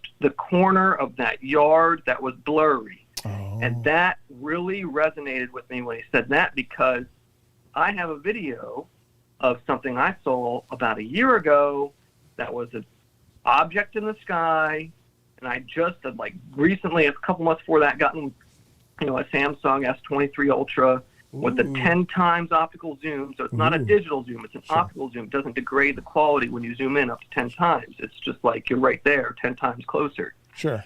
And it was still blurry. And that object that I had filmed was still blurry with that 10x. And then I used that same 10x photo or 10x lens on my camera to film a plane in the sky, like literally less than a minute after. And it was clear as day. You could see the wings, and you could even see the little, like, wings on the tail. Like, you could see the engines, everything. I mean, it was way further up than this object was. Wow. And I was like, it did not make any sense at all. I'm planning on bringing it to MUFON to try and get their take on it. Yeah, but anyway, so that really resonated with me, because that object was blurry, and it should not have been blurry at all. Right. And anyway, but then he said, they saw these two entities. He says he doesn't know how tall they were, but he said they were at least 8 feet, maybe 9, 10 feet, which is, crazy tall. Yes. And another weird thing is he kind of described a typical, like, tall gray, but the thing is then one thing he said differently about them that's not usually normally described with them is that they had large mouths. Yep. Yeah. And so that was strange. And then he said that they were hiding behind a bulldozer as if they were scared of him, right? Yeah, yeah. But they were petrified. They went inside and got his parents. The parents came out. His dad, I think, saw the entity as well, but his dad doesn't want to talk. Sure. And then, anyways, Nat tried to interview him. I saw a private interview that he did with some random small TikTok account I just stumbled upon on the internet, just searching through this. And it's really cringe, because the guy's like keeps dropping his phone and everything's very unprofessional. But I was just listening to it because I just wanted to hear what this kid had to say and see, like, if he was legit, And man, he was like, I didn't even want to be on TV. He's like, they used my face on TV. I told them they could use my story, but I never said they could use my face, and they never asked me, and then I feel like they didn't tell my story accurately. So I wanted to, make my own video to get the truth out. And he's like, I know some people won't believe me, but I just wanted to just get the true story out of what happened.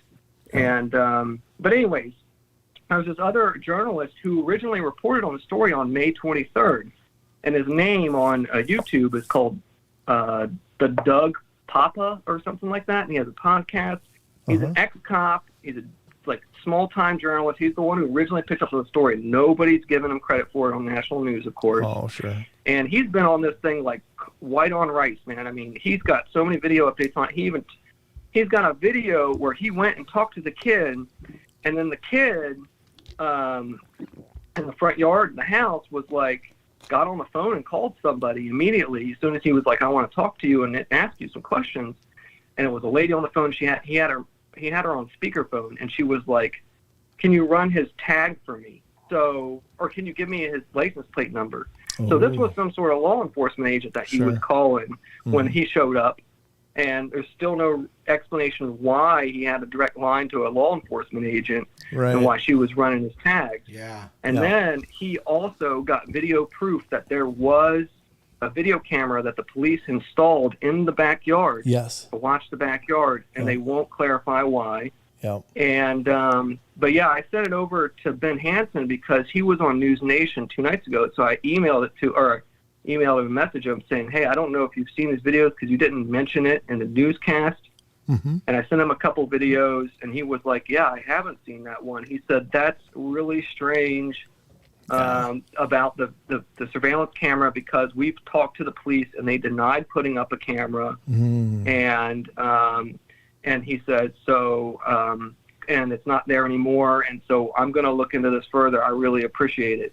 But anyways, the whole story is just really, really strange. And Ben Hansen was like, I don't think it's a hoax. I've seen no evidence that it's a hoax. He says, I'm not saying it's legit, but it could be a mistaken, like they saw like some people dressed in a costume. He didn't say this, but he's just saying a mistaken identity. So, like people dressed in a costume. Yep. So it's definitely a really fascinating case. Well, Don and I were watching again, and they had some person come on.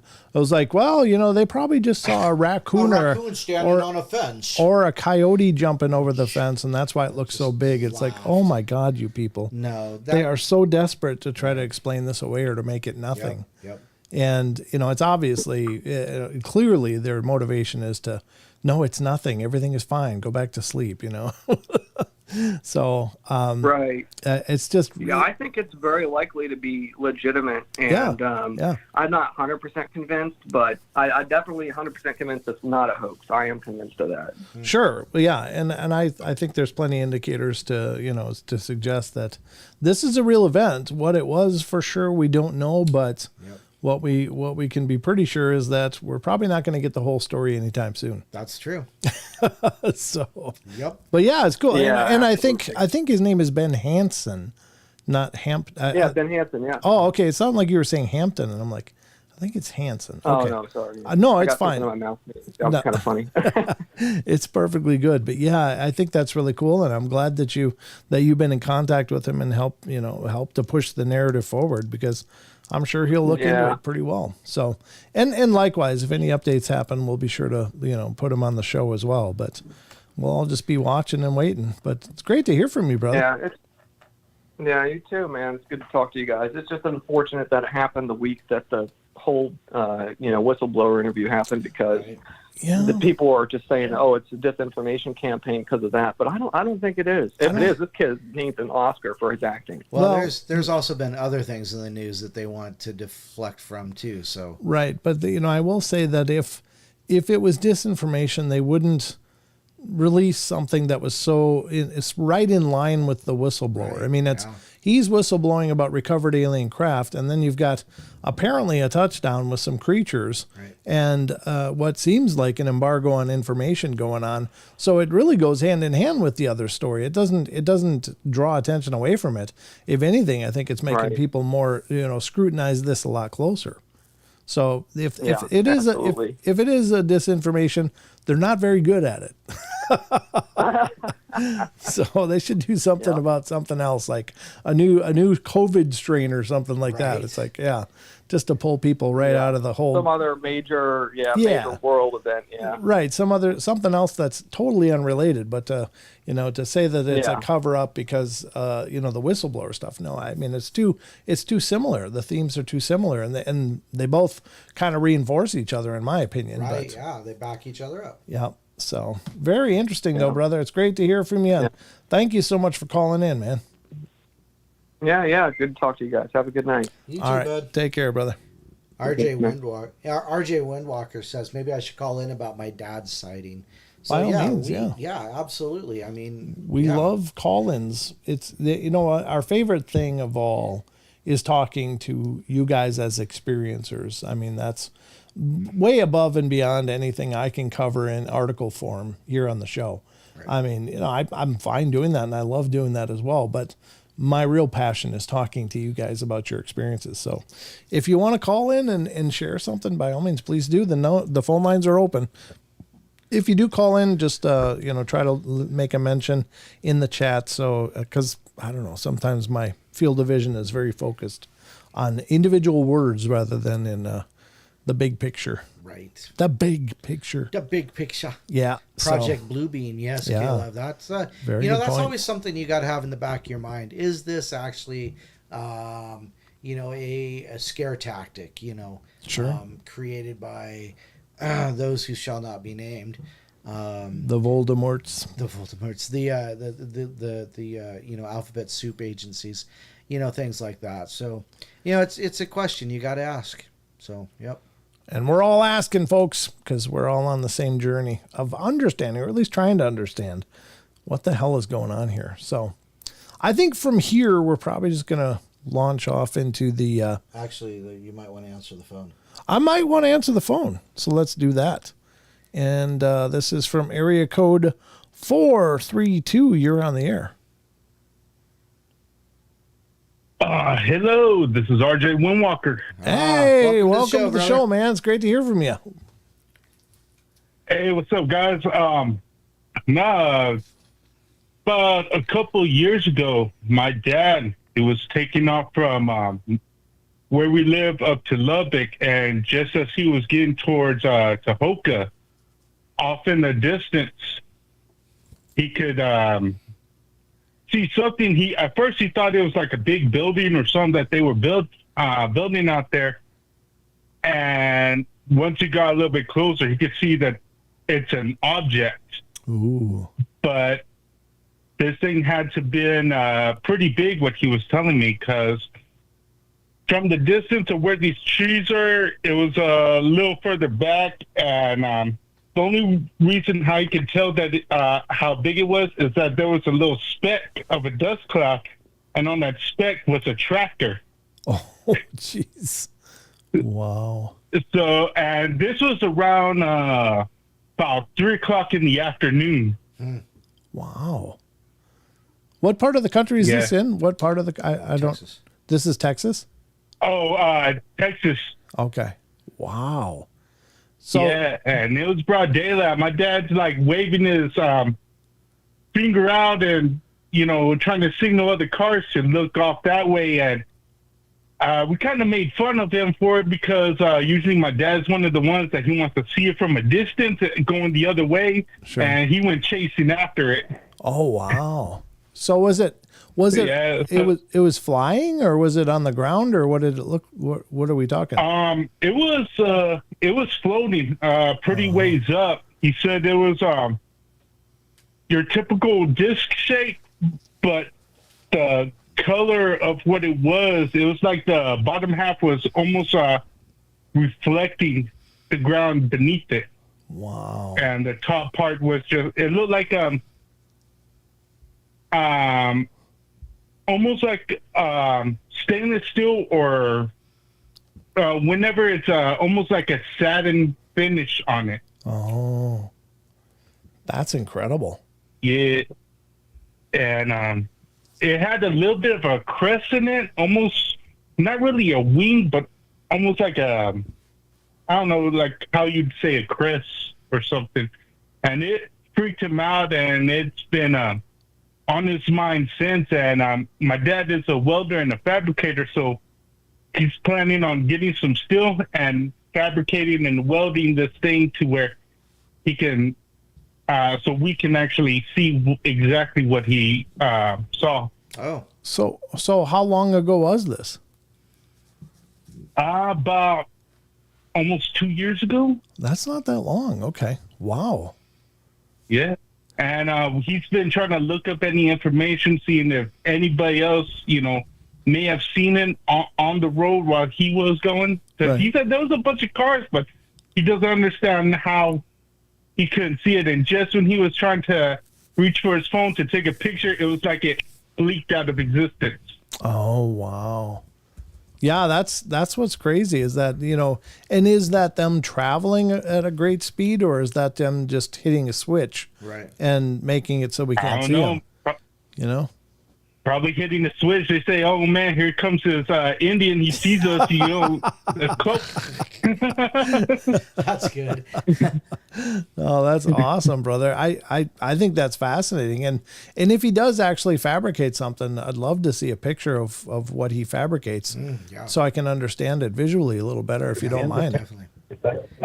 Oh yeah, I would like to understand it visually too, because he's kind of sketched it, but he wants to actually weld something to where, Yeah, people can see exactly what he saw. At least us in the family and all that, sure. and anybody else is open-minded. So. Yeah. Yeah, absolutely, brother. I'm open-minded, so if you want to send it our way, I'd love to see it. Oh yeah, no problems, Matt. Awesome. Well, it's fantastic talking to you, brother. Thank you so much for calling in and sharing this. No problem, man. See you guys in the chat. All right, brother. Take Wow. care. Thanks. All right, man. All right, there you go. Yeah, so you got to ask those questions, though. It's, there's just too many things, how big they are, how fast they move. It's incomprehensible in a lot of ways. Yeah. Yeah, it's just crazy stuff. Jaron Daniels says, I feel like aliens will turn into people like the Kardashians or Jeff Goldblum or maybe Steve Buscemi. Now, do not besmirch the name Steve Buscemi. That guy's cool. Now, remember in MIB, the second movie, they had Michael Jackson up there. No. M, I can do this for you, M. Oh, yeah. No, I can do this. Yeah, I'm pretty sure. I mean, that's no surprise there. But then again, folks, they may already be here. They might already be with us. The Chinese say they've been living with them for like 80 years. Right. In the open for 80 years. Yeah, and there was a comment before, and I think it was by Christine, and I'm trying to find what she said. Something about only those who follow the paranormal really realize all that takes place in this world. Encounters, videos, Bigfoot, Dogman, strange experiences, portals, and subsequent PTSD, etc., etc. So she said, "You people must be babies." Oh yeah, I'm in my 70s, and this stuff has been happening for decades. Yep. And now it's a big deal. Give me a break, jeez. No, you're absolutely right. I mean, certainly this discussion isn't real, but I guess the fact that makes it more energized right now is the fact that more people are just talking about it. Right. Whereas before it was just hushed conversation, kind of away from prying ears because nobody wanted to be outed as one of those people.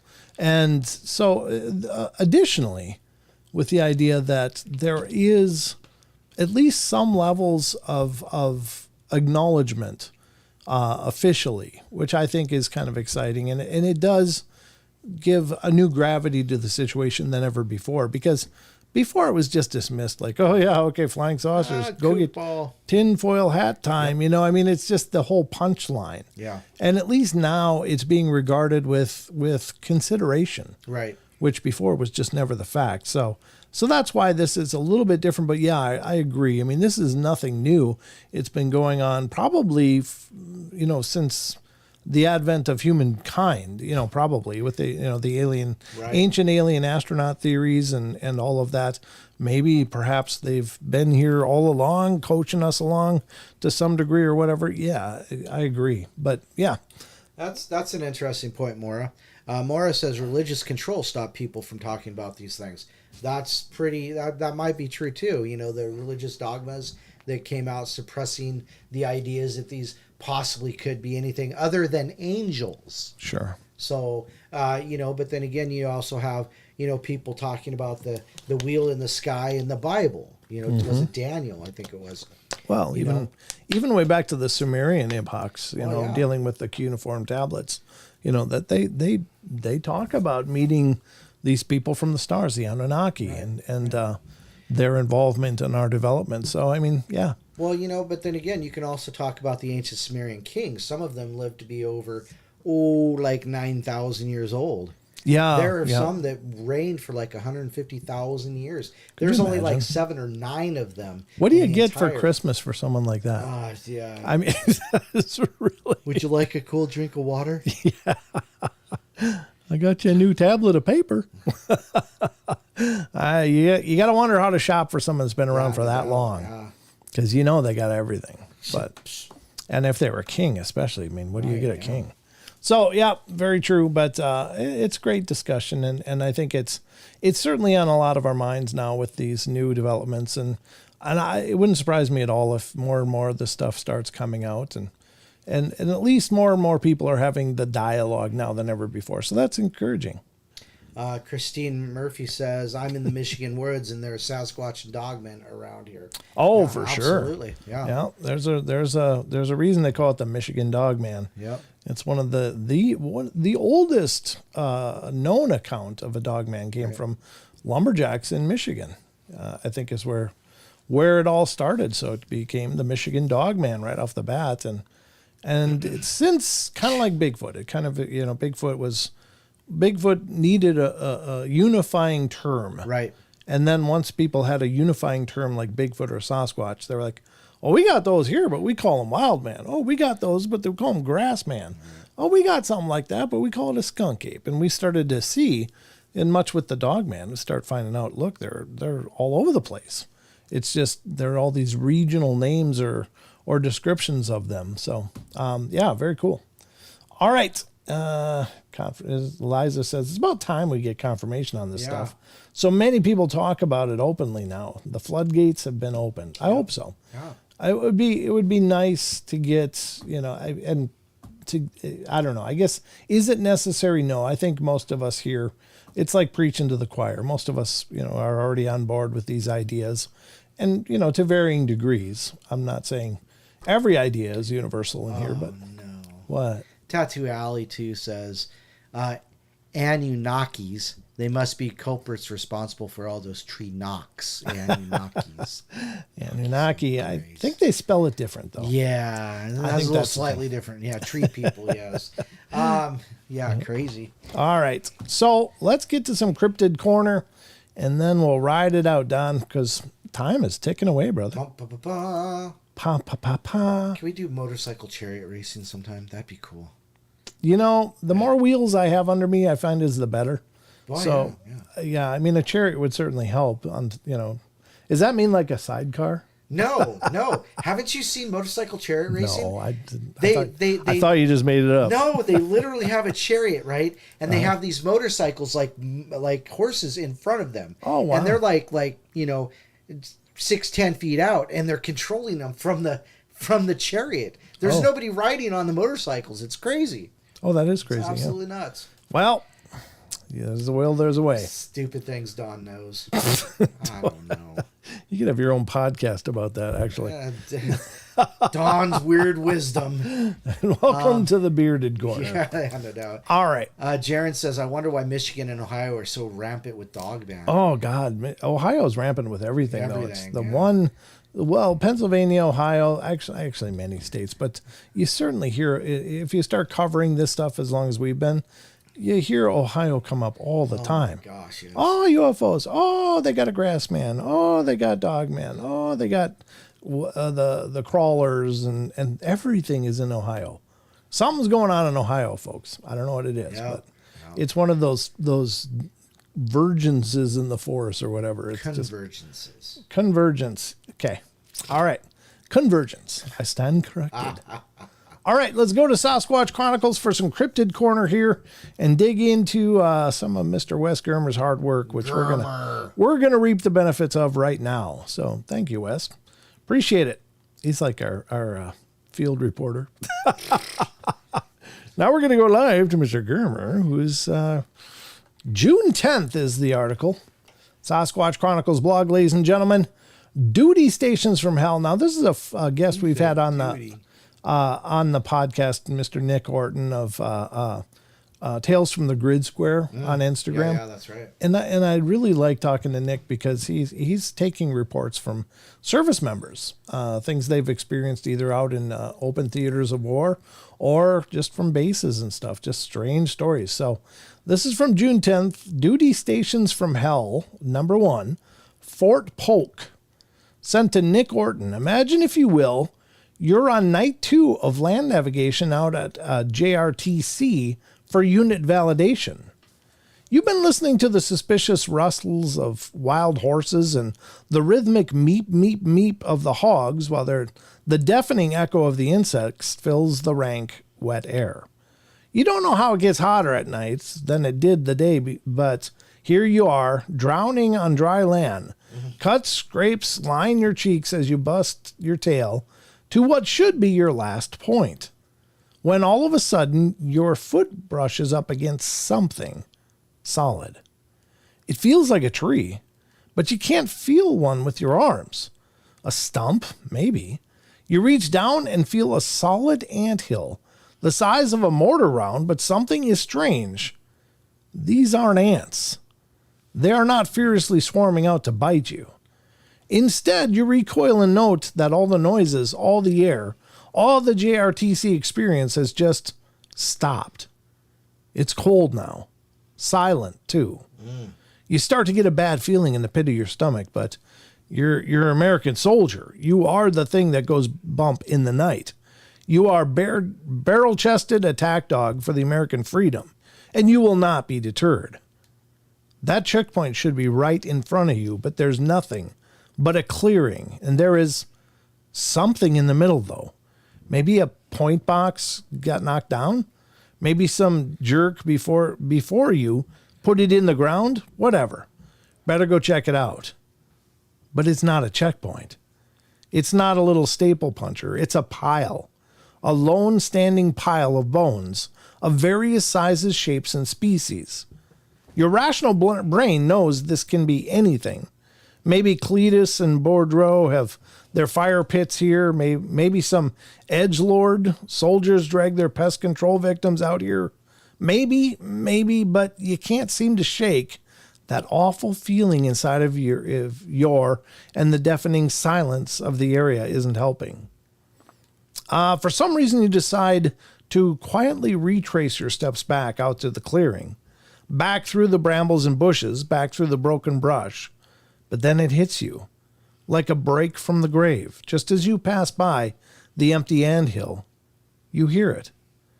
A deathly croaking moan like Cheyenne Stokes' death rattle comes leering out from right behind your head and fills your nose with an acrid smell that should have been in the pit. You run for your life down the path you come in now, but as soon as you pass the anthill, everything is back to normal. You're hit with that awful wetness, the buzzing of bugs, the orchestra of leadership doing a sweep for the stragglers. You're at a loss for what the hell just happened. You swore you're the only one. You've only been in the clearing, the dreaded clearing, but a minute. You should have an hour left, right? You can't seem to explain it, but everyone is back at the patrol base and their watches are all 47 minutes ahead of yours. That was from an anonymous U.S. soldier. Welcome to Fort Polk, home of the Joint Readiness Training Center, JRTC, specializing in Louisiana swamps, heat, humidity, and crushing the souls of all the hapless soldiers who happen to venture into the gates of Tigerland. Fort Polk sucks. It just does. But its massive footprint of maneuver areas for soldiers to play a very realistic pretend war looms as an inevitable destination for all light infantry soldiers in the Army. But besides the demonic OPFOR and lurking OCTs, I don't know what any of those mean, but something strange haunts the woodlands. Yes, since as far back as the 60s. A legend has been whispered about in hushed tones in the smoke pits and bricks. The box witch. Man, how long is this? Wow. Oh, it's a little bit longer. Okay, the box witch. Now, what is a box witch? Well, that depends on who you talk to. The box witch is either a singular entity that haunts the training area, a woman who refuses to leave her home when the army bought up the land long ago, a woman who is practicing witchcraft, some say a voodoo priestess, and to this day still refuses to leave her home in the forest. She's either the classic woman in white, trape of ghost, or a demonic entity that takes many forms. Sometimes she watches from afar or stalks the edges of your defense perimeter. Listen carefully and you might be able to hear out of place laughing and screaming in between the oaks. She can be quite mischievous. It is said that she will sneak into many patrol bays and take one item of a pair, or maybe tie your boots together, or God forbid, walk off with your weapon. She's known to walk up to sleeping soldiers in vehicles or idling gun tracks, a woman out of place, tapping on your window, and vanishing as fast as she appears. Oh, that'd suck. Yeah, it would. Jeez. During live fires, soldiers have reported a woman running amongst the tracers and targets, but when ceasefire is frantically called and a search undertaken, she's never found. Yeah, that's mischievous. Or the box witch is a collective term for the sheer amount of weird stuff that happens in the box, the scenario area. We're talking alleged instances of shadow people, ghosts, cryptids, strange weather scenarios, haunted farms, in the works.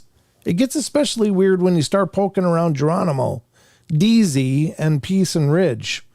There are lots of weird things that lurk in those mount towns and wooded areas. Many soldiers report shadow people under NVGs and thermals. Orbs have been sighted lazily moving among the trees, silent balls of soft red, blue, or orange lights. The souls that slept in the abandoned farms of Peace and Ridge, they had to learn why those structures are off limits. The former inhabitants aren't happy to have roommates. Then there are the gully monsters, the bog walkers, sometimes commonly known as Sasquatch Bigfoot. Yeah, Fort Polk is an unofficial hotspot for sightings of North America's favorite cryptid, the big hairy guy that may or may not exist. Reports go back to the 60s with soldiers and their families reporting a large hairy bipedal humanoid that moved quickly between the trees, even sometimes between houses on base. Many soldiers report strange screams in the night, not human, and no animal that they've ever heard. A ghostly smell, eye shine too high off the ground to be a deer, and large shadows looming over their tents. Sometimes, if they're lucky, they will catch the large frame of a hairy creature retreating back into the woodline. OCTs have reported large humanoids easily gliding through thigh-deep swamps like they were on their way to the corner 7-Eleven. Paratroopers have reported that on their slow descent to have seen whole families of the creatures looking up in wonder as the men fall from the sky.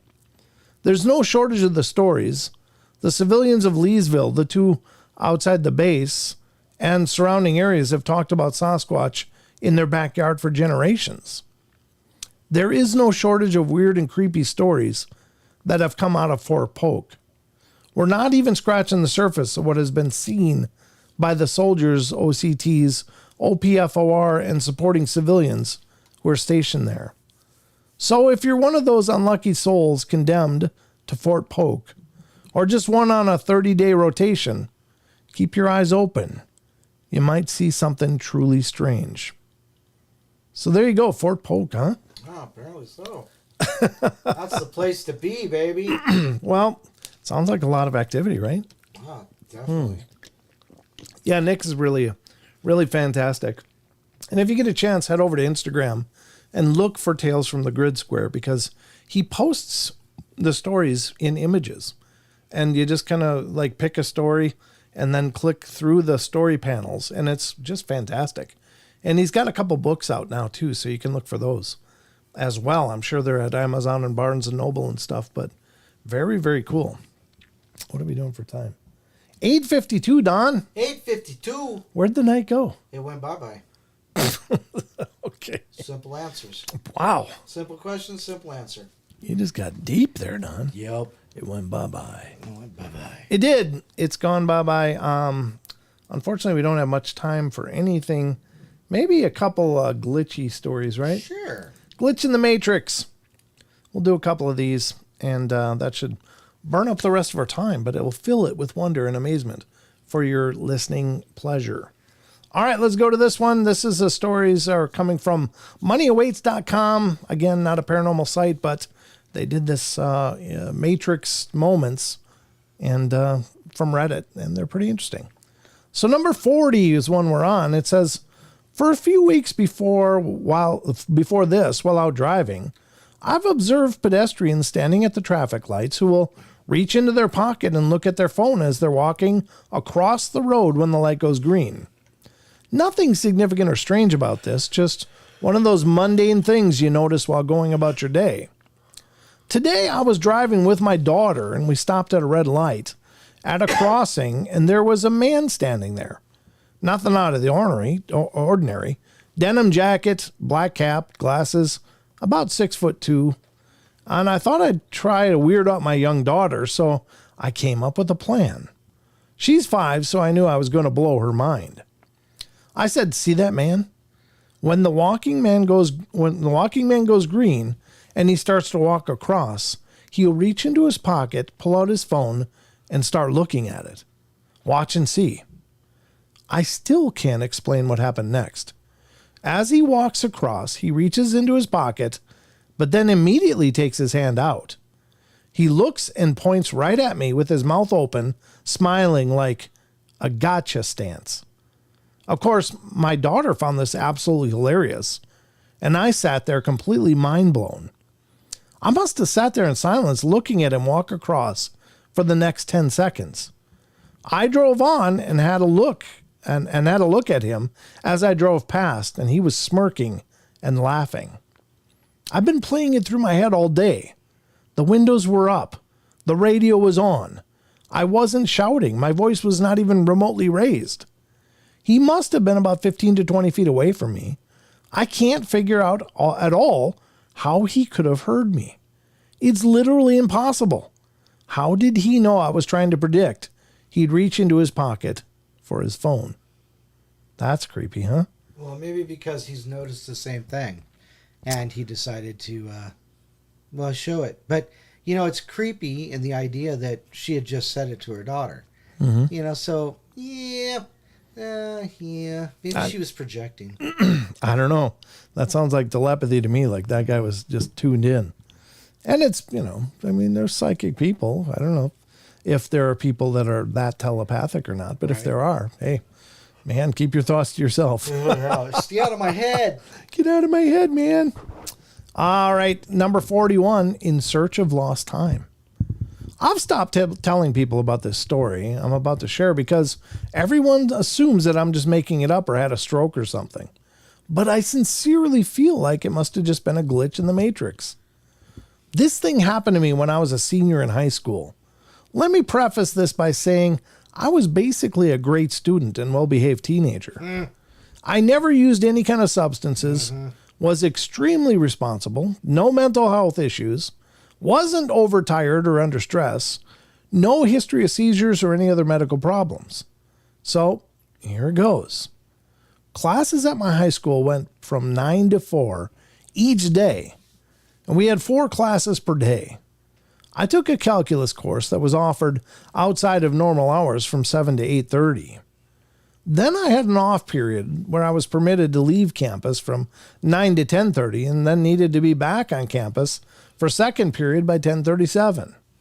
Well, I usually woke up at around 6:15, got ready, left around 6:45, and was able to make it to class on time. We had assigned parking, so I knew I'd have a spot right by my math class. Excuse me. Some of my friends were in my class, so I always got dressed, put on makeup, etc. before class, even though it was early.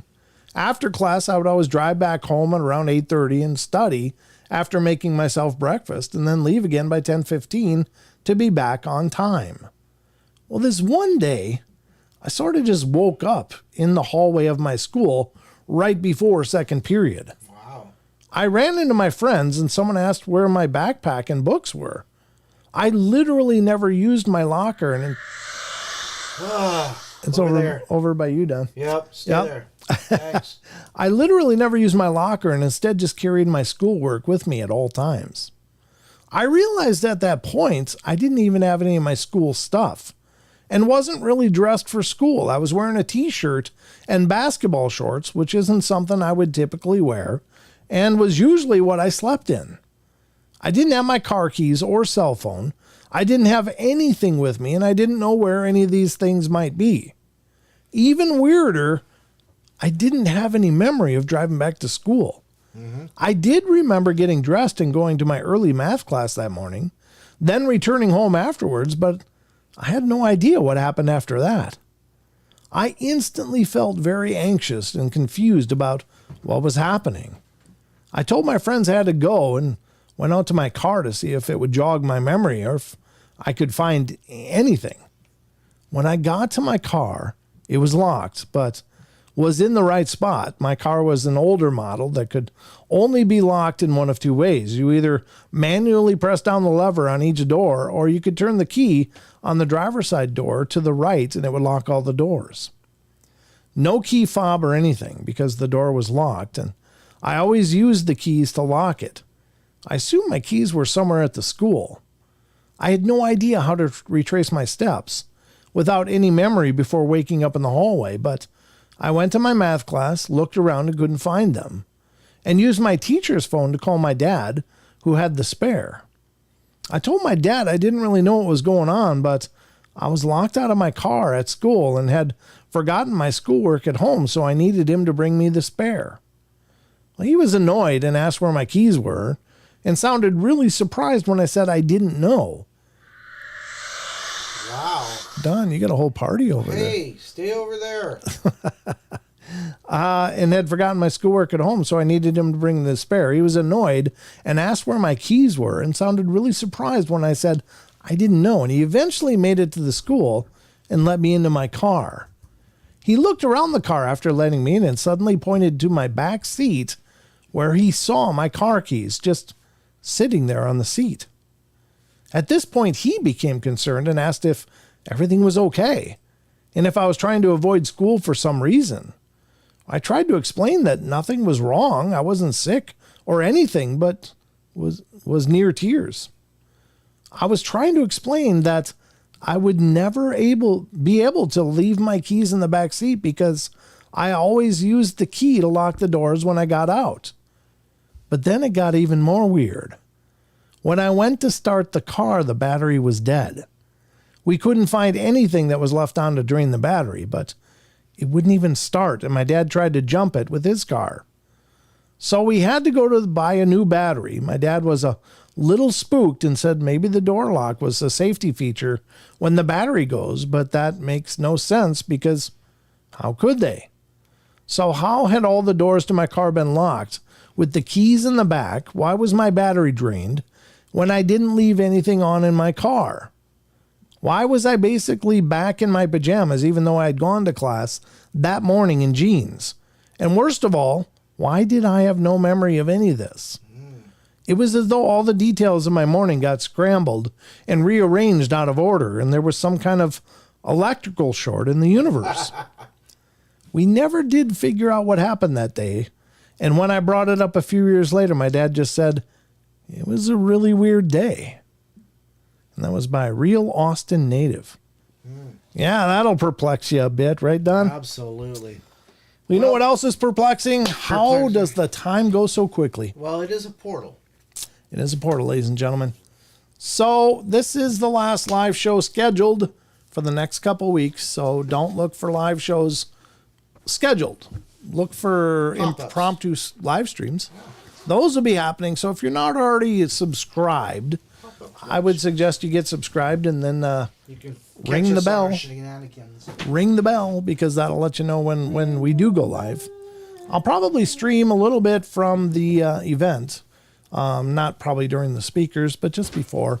Give you guys a little walk around what's going on and what'll be happening and introduce you to Don and Sheldon on the scene. On the scene. Yeah, we won't be just little studio heads bobbing here. We'll be whole-bodied peoples. We do have bodies, Don. They're just off camera. All right. Anything in closing, Don? Nope. Just don't forget you can get your Paranormal Portal gear like this here hat at our Teespring store. And the description of this video has the link, so just look down there. And we'd love to have you help out any way you can. Have fun and be safe. Thank you, Eliza. See you guys this weekend. Thank you, Chucky. Chucky's going to be there, Don. Oh, is he? Yep. Post the Discord link. It's pasted Nice. at the top of the chat. So it's the pinned comment at the top of the chat is the Discord. So There you go. it's already up there. So if you just click on that link at the top of the chat, it'll let you in. And you can become a part of it. Did you say at the top of the shop? You did. I didn't say chat. Yes, you I did. said chat. No, you tried. I said chat. You hate it when you get caught, don't you? I do not. I am perfectly fine with my fallible nature. No, I did say chat. But I meant chat. Because nobody wants to look at the top of a chat. Are you sure? Nathan Nate says, top of that shot. There you go. Excellent.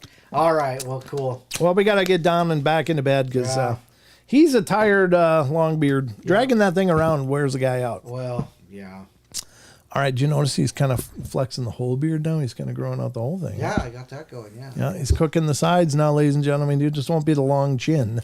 It'll be the long face. Long Hey, Don, why the long face? face. Yeah. Knew that was coming. Yeah, well, Yep. anyway. All right, guys, this is going to wrap it up for us. Thank you so much for being here.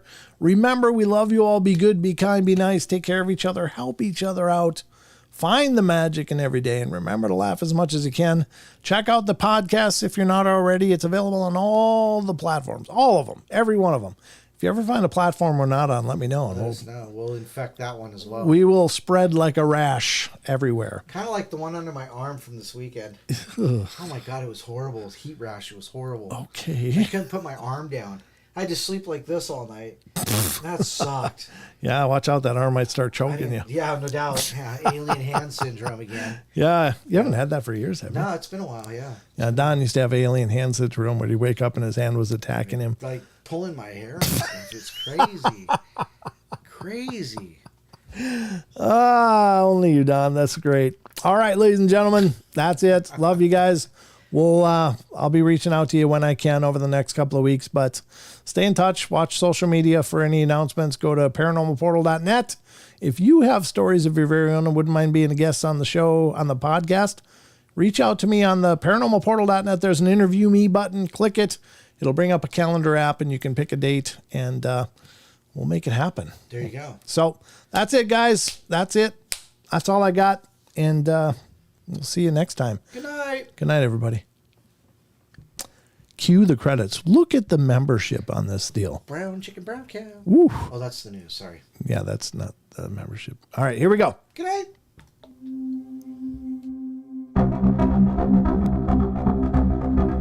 Look at all those names. Woo! Incredible, huh, Don? It is awesome to see all those names up there.